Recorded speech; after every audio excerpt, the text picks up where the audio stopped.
दुनिया के सबसे कठिन मुकाबले 10 hardest competitions in the world. दोस्तों, डकार रैली साउथ अमेरिका और सऊदी अरेबिया में आयोजित होने वाली एक बहुत ही कठिन कार रेसिंग प्रतियोगिता है, जिसमें अब तक करीब 70 लोग अपनी जान गंवा चुके हैं। हालांकि ऐसा नहीं है कि इस दुनिया में सिर्फ यही एक कठिन प्रतियोगिता हो, क्योंकि इसके अलावा भी दुनिया भर में ऐसी बहुत सी प्रतियोगिताओं का आयोजन होता है जो बहुत ही ज्यादा मुश्किल है।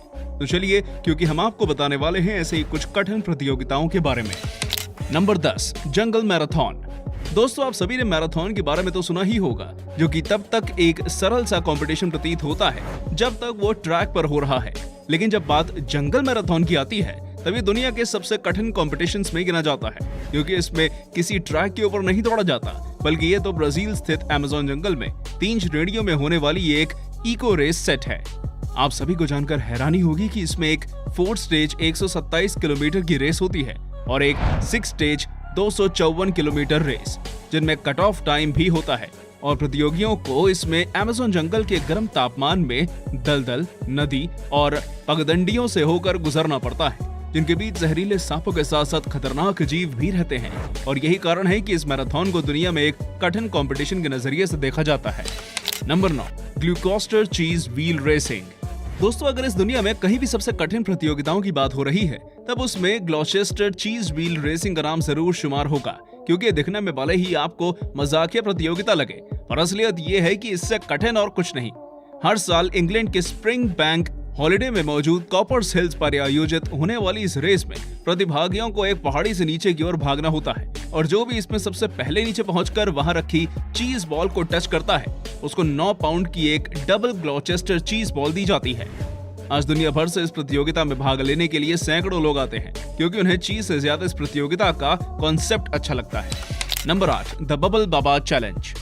दोस्तों, रस्सियों में होने वाली बबल बाबा नाम की इस रेस को आप कठिन तो नहीं कह सकते, पर ये एक अजीब तरीके की रेस जरूर है, जो कि पानी में होती है। 2003 में शुरू हुई इस रेस को वोक्सी नदी में अंजाम दिया जाता है, जिसमें प्रतिभागी डॉल्स के साथ हिस्सा लेते हैं और उन्हें इस रेस को पूरा करते समय हर वक्त अपने डॉल को पानी के बाहर रखना होता है। ऐसा माना जाता है कि इस रेस की शुरुआत की वजह एक पूल पार्टी में लड़कियों के ना आने से हुई थी, जिसके बाद डॉल्स के साथ ही इस रेस को पूरा किया जाने लगा। आपको जानकर हैरानी होगी कि एक समय ये रेस इतनी ज्यादा फेमस हो गई थी कि 2011 में करीब 800 लोगों ने इसमें हिस्सा लिया था। हालांकि बढ़ते जल स्तर के खतरे को देखते हुए इस रेस को फिलहाल बैन कर दिया गया है, पर कुछ भी हो, ये रेस कठिन होने के साथ कुछ मजेदार भी है। Number 7, the Billabong XXL pro. Billabong XXL pro competition समुद्र में होने वाला एक ऐसा कंपटीशन है जो कि दुनिया भर के सर्फिंग बोट मास्टर्स को अपनी तरफ आकर्षित करता है, क्योंकि इसमें जीतने वाले बोट मास्टर को इनाम के रूप में करीब 35 लाख रुपए की राशि दी जाती है।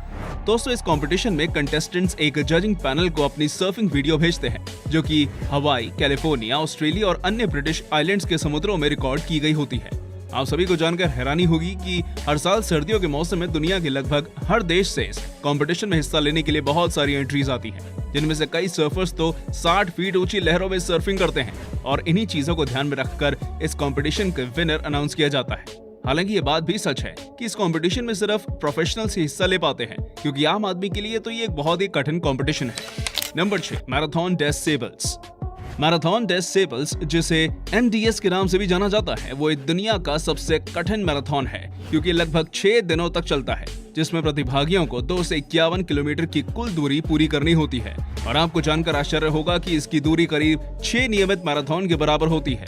हालांकि अगर सिंगल स्टेज में देखें तो उसमें भी इसकी दूरी करीब 91 किलोमीटर की होती है, पर जिन कंडीशंस में इसमें दौड़ा जाता है, वो इसे सिंगल स्टेज में भी कठिन बना देता है। दोस्तों, शायद ही आपको इस बारे में जानकारी हो कि ये मैराथन 1986 से हर साल मोरक्को स्थित सहारा रेगिस्तान में आयोजित की जाती है, और इसमें प्रतिभागी थोड़ा बहुत पानी और रनिंग किट लेकर करीब 50 डिग्री सेल्सियस में लगातार दौड़ते हैं। खैर, ऐसा नहीं है कि इस दौड़ के दौरान उन्हें सिर्फ गर्मी का सामना करना पड़ता है, क्योंकि इसके अलावा भी प्रतिभागियों के सामने रेत के तूफान जैसी अन्य मुश्किलें भी होती हैं, और शायद यही कारण है कि इसे दुनिया के सबसे कठिन कॉम्पिटिशन्स में से एक माना जाता है। इससे पहले कि हम सभी आगे बढ़ें, अगर आपने अभी तक हमारे चैनल को सब्सक्राइब नहीं किया है तो जल्दी से इसे सब्सक्राइब करें, और हाँ, बेल आइकन को भी प्रेस कर दें, जिससे कि हमारी वीडियोस आपके पास सबसे पहले पहुंचे। Number 5, comparative frog jumping. Frog jumping एक ऐसा कंपटीशन है जिसमें इंसान हिस्सा तो लेते हैं, पर उन्हें इसमें जंप नहीं करना होता, बल्कि वो खुद की जगह पर अपने मेंढकों को जंप कराते हैं। शायद ही आपको इस बारे में मालूम हो कि ये कंपटीशन पूरे अमेरिका के अंदर आयोजित किया जाता है, क्योंकि ये वहाँ के ट्रेडिशन का एक हिस्सा है जो कि तब फेमस हुआ जब celebrated jumping frog of Calaveras county नाम की एक शॉर्ट स्टोरी में इसे देखा गया। आज दुनिया भर से कई सारे प्रतिभागी अपने अपने मेंढकों के साथ इस कंपटीशन का हिस्सा बनने आते हैं, जो कि कई अलग अलग तरकीबों का इस्तेमाल करके अपने मेंढकों को जंप कराते हैं। 2007 में तो इस कंपटीशन के अंदर करीब 4000 प्रतिभागियों ने हिस्सा लिया था, जिसके बाद से फ्रॉग्स के वेलफेयर के लिए इसमें रेगुलेशंस बना दिए गए। खैर, आज भी कोई इसका 1986 में बनाया गया 21 फीट 5 इंच का रिकॉर्ड नहीं तोड़ पाया है, जो बताता है कि यह बहुत ही कठिन मुकाबला है। नंबर 4, द डकार रैली। डकार रैली, जिसे पहले पेरिस डकार रैली के नाम से भी जाना जाता था, वो अमौरी स्पोर्ट ऑर्गेनाइजेशन द्वारा आयोजित किया एक वार्षिक रैली है। दोस्तों, इस कार रैली की शुरुआत 1977 में हुई थी, जिसके बाद से ही इसके अधिकांश कार्यक्रमों का मंचन पेरिस, फ्रांस से लेकर डकार और सेनेगल तक किया जाता था।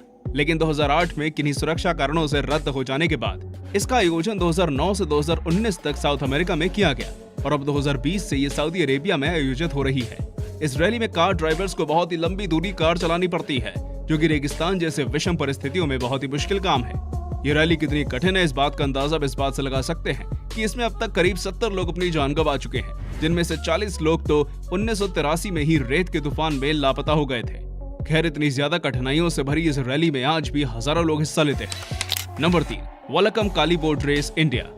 इतना तो आप सभी जानते ही होंगे कि केरल इस दुनिया की सबसे खूबसूरत जगहों में से एक है और यही वजह है कि दुनिया भर के पर्यटक हर साल मानसून के समय पर केरला की तरफ खींचे चले आते हैं। हालांकि एक और रोमांचक चीज है जो उन्हें अपनी तरफ आकर्षित करती है और वो है वल्लकम कली बोट रेसिंग। जी हाँ, आप सभी ने बागी मूवी में इसकी झलक जरूर देखी होगी, पर शायद ही आपको इस बारे में पता होगा कि यह दुनिया की सबसे पुरानी और सबसे कठिन बोट रेस है, जो कि पार्थसारथी मंदिर में विराजित भगवान श्री कृष्ण को खुश करने के लिए आयोजित की जाती है। हर साल ये अगस्त से सितंबर के महीने के बीच आयोजित होने वाली इस रेस में स्नेक बोट्स का इस्तेमाल किया जाता है, जिन्हें केरला की मान्यता के अनुसार भगवान श्री कृष्ण ने बैम्बू की मदद से खुद बनाया था। अब अगर इस रेस की बात करें तो इसमें कई सारी लंबी लंबी बोट्स होती हैं, जिनमें हर एक बोट पर 100 से ज्यादा लोग सवार होते हैं और वो एक टीम वर्क दिखाते हुए एक साथ इस बोट को चलाते हैं और जिसकी बोट भी सबसे पहले एंडिंग पॉइंट पर पहुंच जाती है वो इस रेस में जीत जाता है। Number 2, chess boxing. Chess boxing एक तरह का हाइब्रिड स्पोर्ट है जो कि दो अलग अलग श्रेणी के स्पोर्ट्स को जोड़कर बनाया गया है। इस स्पोर्ट में प्रतिभागियों को चेस और बॉक्सिंग दोनों के ऑल्टरनेट राउंड पूरे करने होते हैं, जो कि उनकी मानसिक और शारीरिक ताकत दोनों को दर्शाता है। अब आपके मन में यह ख्याल जरूर आ रहा होगा कि आखिर इसका इन्वेंशन किसने किया। वेल, ये स्पोर्ट्स एक फ्रेंच कॉमिक बुक आर्टिस्ट एंकी बिला द्वारा इन्वेंट किया गया था, जिसके बाद इसे स्पोर्ट के तौर पर एक डच परफॉर्मेंस आर्टिस्ट लेव रोबिन द्वारा चलन में लाया गया। आप सभी को जानकर हैरानी होगी कि आज ये स्पोर्ट जर्मनी, यूके, रशिया और भारत जैसे देशों में बहुत ही ज्यादा पॉपुलर है, जिसे वर्ल्ड चेस बॉक्सिंग ऑर्गेनाइजेशन द्वारा गवर्न किया जाता है। दोस्तों, 1992 में शुरू होने के बाद से इसमें करीब 11 राउंड्स होते हैं, जिनमें से 6 राउंड चेस के और 5 राउंड बॉक्सिंग के होते हैं, जिनके बीच महज 1 मिनट का ब्रेक होता है। अब अगर आप सोच रहे हैं कि इसमें जीत कैसे निर्धारित होती है, तो जान लीजिए कि उसके लिए या तो चेकमेट या फिर नॉकआउट करना पड़ता है और जो भी ये कर देता है वो जीत जाता है। नंबर 1, टूनारामा। दोस्तों, टूनारामा नाम का यह खेल ऑस्ट्रेलिया के पोर्ट लिंकन शहर में काफी सालों से आयोजित होता आ रहा है, जिसे ऑस्ट्रेलिया में एक त्योहार के रूप में ऑस्ट्रेलिया डे यानी कि 26 जनवरी के दिन मनाया जाता है। इस दिन वर्ल्ड चैंपियन टूना टॉस प्रतियोगिता रखी जाती है, जिसमें बहुत सारे लोग हिस्सा लेते हैं और जिनका काम टूना फिश को एक रस्सी में बांधकर दूर तक फेंकना होता है। जिस प्रतिभागी की मछली दूर तक जाती है वो इस प्रतियोगिता में जीत जाता है। एक समय था जब इसमें असली टूना फिश का इस्तेमाल होता था, पर एक बार जब एक प्रतिभागी करीब 8 किलो की एक टूना मछली को फेंक रहा था, तब उस दौरान उसको चोट लग गई थी, जिसके बाद से ही इसमें रबर की मछली का प्रयोग होने लगा। आज सबसे ज्यादा दूर तक टूना फेंकने का रिकॉर्ड 37.23 मीटर का है, जो कि ऑस्ट्रेलियाई हैमर थ्रोवर शॉन कॉलिन द्वारा 1998 में बनाया गया था। तो दोस्तों, ये थी हमारी एक और इंटरेस्टिंग वीडियो। अगर पसंद आई हो तो इसे लाइक करें और हाँ, ज्यादा से ज्यादा इसे अपने दोस्तों के साथ शेयर भी कर दीजिएगा। धन्यवाद।